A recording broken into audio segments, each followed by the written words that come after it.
ಕರ್ನಾಟಕ ಮಂದಿಗೆ ಶರಣು ಶರಣಾರ್ಥಿ. ನಾನೀಗಿದ್ದೀನಿ ದೇವರನಾಡು ಕೇರಳದಲ್ಲಿ. 1453ರಲ್ಲಿ ಆಟೋಮನ್ ಟರ್ಕರು ಕಾನ್ಸ್ಟಾಂಟಿನೋಪಲ್ ನಗರವನ್ನು ವಶಪಡಿಸಿಕೊಳ್ತಾರೆ. ವಶಪಡಿಸಿಕೊಂಡಾಗ ಯುರೋಪ್ ದೇಶಗಳಿಗೂ ಮತ್ತು ಏಷ್ಯಾ ದೇಶಗಳಿಗೂ ವ್ಯಾಪಾರ ವಹಿವಾಟು ಸಂಪೂರ್ಣ ಬಂದಾಗಿ ಹೋಗತ್ತೆ. ಬಂದಾಗಿ ಹೋದ್ಮೇಲೆ ಭಾರತದಲ್ಲಿ ಬೆಳೆಯುವಂಥ ಮಸಾಲೆ ಪದಾರ್ಥಗಳಿಗೆ ಯುರೋಪ್ ದೇಶದಲ್ಲಿ ಬೇಡಿಕೆ ಬಿಕ್ಕಟ್ಟು ಉಂಟಾಗತ್ತೆ. ಇಂಗ್ಲೀಷ್ನಲ್ಲಿ ಕ್ರೈಸಿಸ್.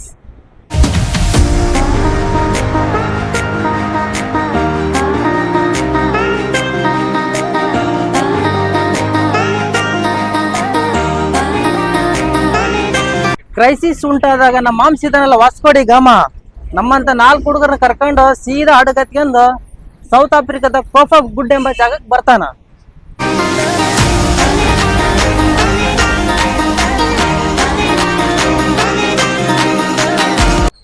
ಅಲ್ಲಿಂದ ಮತ್ತೆ ಪ್ರಯಾಣ ಶುರು ಮಾಡ್ತಾನ. ಶುರು ಮಾಡಿದ ಮೇಲೆ ಮೇ 20, 1498ರಲ್ಲಿ ಕೇರಳದ ಕಲ್ಲಿಕೋಟೆಗೆ ಬಂದು ಭಾರತಕ್ಕೆ ಜಲಮಾರ್ಗ ಕಂಡುಹಿಡಿತಾನ. ಕಂಡುಹಿಡಿದು ಇಲ್ಲಿರುವ ರಾಜ ಸಮುತ್ತರೆಯನ್ನು ಭೇಟಿ ಮಾಡ್ತಾನ.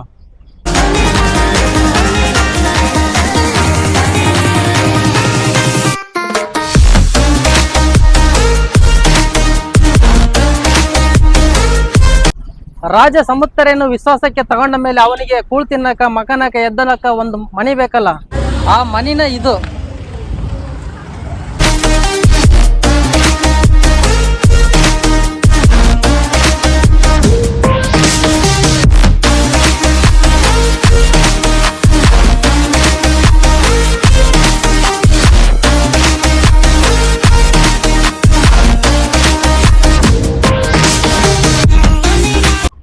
ಈ ವಾಸ್ಕೋಡಿ ಗಾಮನ ಮನೆಯಾಗ ರೊಕ್ಕರ ಸಾಹುಕಾರಗಳು ಯಾರು ಬೇಕಾದ್ರೂ ಉಳ್ಕೋಬಹುದು. ಇಲ್ಲಿ ಉಳ್ಕನಕ ರೊಕ್ಕ ಇರ್ತೈತಿ.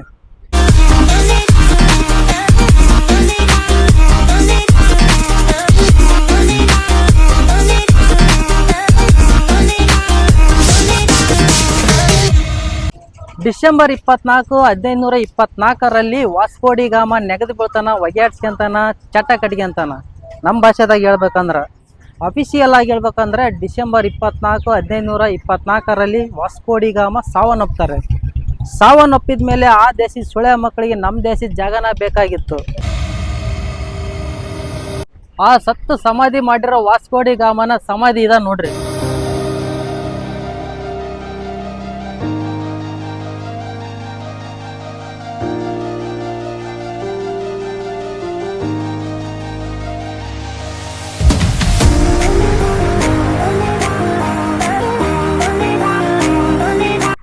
ಅವಾಗ ಇದನ್ನ ಸನ್ ಆಂಟನಿ ಚರ್ಚ್ ಅಂತ ಕರಿತಿದ್ರು. ಬ್ರಿಟಿಷರು ಆಕ್ರಮಣ ಮಾಡಿದ ಮೇಲೆ ಇದನ್ನ ಸನ್ ಫ್ರಾನ್ಸಿಸ್ ಚರ್ಚ್ ಅಂತ ಬದಲಿ ಮಾಡಿದ್ರು.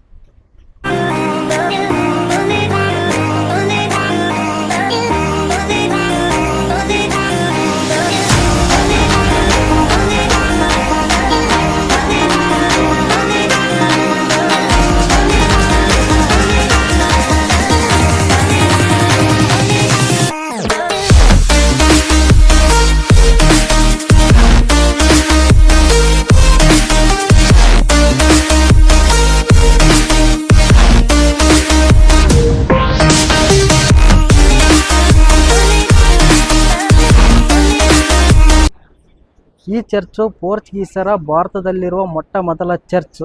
ಇಲ್ಲೇ ನಮ್ಮ ಮಾಮ್ಸ್ ವಾಸ್ಕೋಡಿ ಗಾಮನ ಮನ್ ಮಾಡಿರೋದು ನೋಡ್ರಿ.